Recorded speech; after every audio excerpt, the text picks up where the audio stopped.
Bem-vindos a mais um episódio do Pode Analisar, onde os alunos também ensinam. E hoje o assunto em pauta é o Covid. Hoje na nossa bancada de biomédicos temos a Júlia, a Ana Carolina, a Carolina e o Humberto. Eu sou a Samara e agora a gente vai começar a falar sobre as origens, de onde surgiu o Covid e tudo mais. Bom, o coronavírus ele tem suas origens ocidentais, temos como referência a China, onde tem um mercado principal assim, de animais bem exóticos. E acabam que esses animais acabam passando, né, para os humanos de uma forma zoonótica. Então temos aí várias cepas do coronavírus.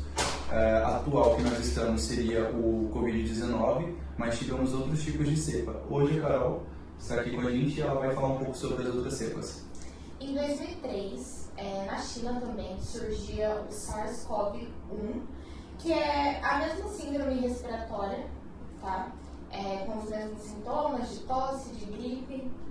Na Arábia Saudita, em 2012, surgia o MERS-CoV, que também foi uma síndrome respiratória com gripes e tosses, porém não se alastrou para o mundo inteiro, ficou só ali na Arábia Saudita mesmo e virou uma endemia, né? Porque eles acabaram tendo uma imunidade coletiva, né? Sim. E aí, em 2019, surgia o SARS-CoV-2, que ele leva esse nome porque ele tem 80% de semelhança com o primeiro SARS, né? Ele tem os mesmos sintomas, a codificação genética, né? 80% semelhante. E com base no que eles falaram, temos possíveis surgimentos, que é o contágio de animal para humano, que é possível, que é um animal intermediário, que passa por morcego, que vai sofrendo a mutação até chegar em nós, nos seres humanos. E tem também a contaminação por alimento, né? Que é possível também por conta das temperaturas de alimentos congelados ou recipientes, que tem base essa teoria que o vírus sobrevive melhor em baixas temperaturas, então isso também é uma possível. E tem o surgimento em laboratório, que é improvável, de acordo com a OMS, não tem nenhuma chance, por conta que o primeiro foi lá em 2003, aí veio em 2012 e agora em 2019, então é muito improvável que... Teve que ter essa trajetória, né? É muito improvável que tenha sido em laboratório também, né? O que todo mundo ficava pensando que podia ter surgido em um laboratório lá na China e que podia ter se alastrado para o mundo inteiro. E não, gente, isso não é possível. A OMS já confirmou que não tem como, né?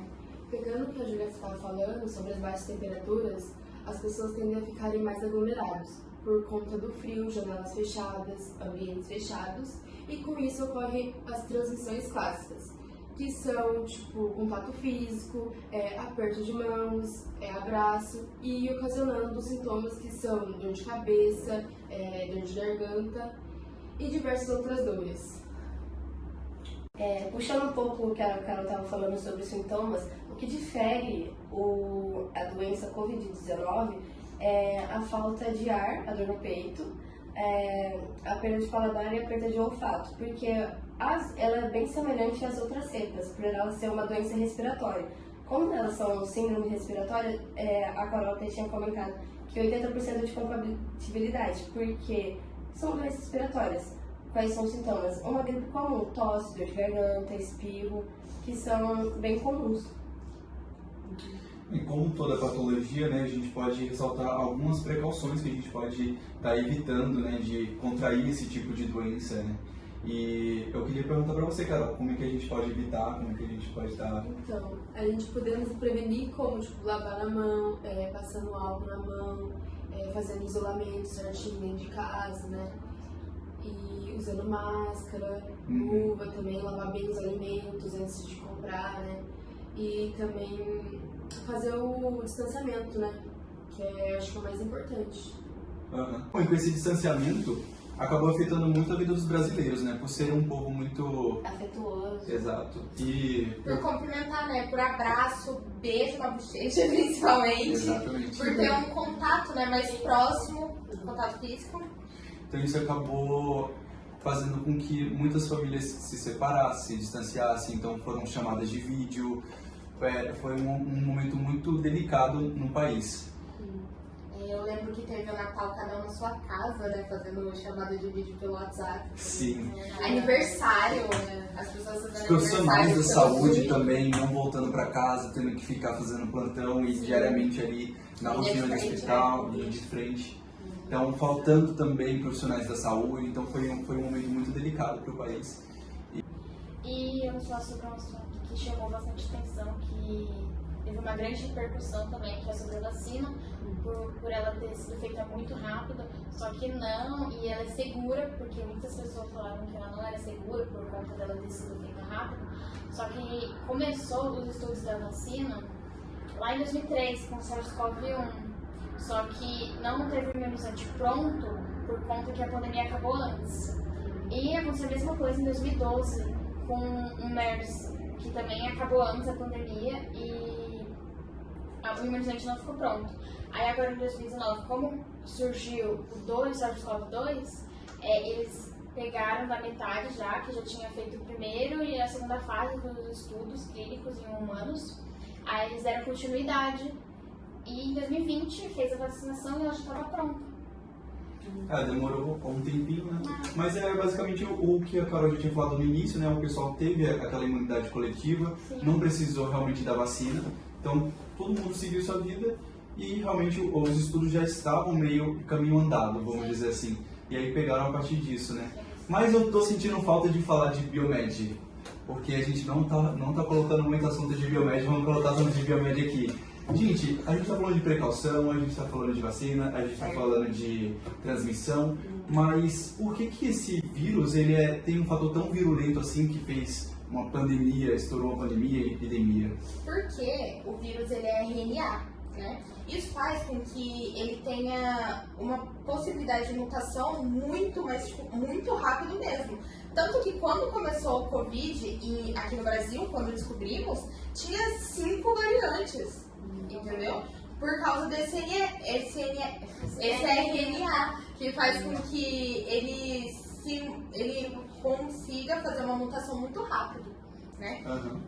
E para finalizar, agora eu vou falar um pouco sobre as sequelas. Algumas pessoas tiveram sequelas e algumas não. As sequelas elas variam de pessoa para pessoa. Algumas pessoas tiveram fadiga, dor no corpo. Também tiveram algumas pessoas que tiveram problema no pulmão por ser uma doença respiratória.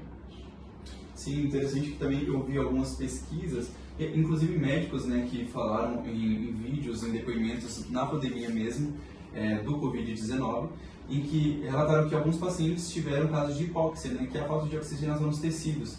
E uma das áreas mais afetadas assim é o cérebro, né, nesses casos, e os tecidos musculares. Então, os pacientes saíam curados do Covid da aula hospitalar, passavam um período em casa, e depois retornavam de novo nessas unidades, se queixando de outros tipos de problema, por conta da sequela do Covid. Esse foi o episódio de hoje, tá? A gente quer dar um super tchau pra vocês. Fiquem de olho, dá uma olhadinha no nosso folder que a gente fez, e curte, comenta, compartilha, fala pros amigos, fala pro tio, fala pra vovó, e estamos à disposição, nossos contatos ficarão disponíveis nos folders que vão ser distribuídos. E é isso, gente. Obrigado, viu? Tchau, tchau. Tchau.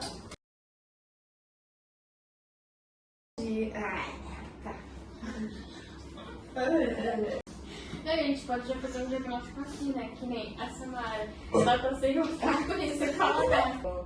Acaba afetando o pulmão. Teve muita fadiga, dores nas pernas, cansada. Não acredito nisso, cara. Eu não acredito. Tá muito bom. Não faz essa vez, né?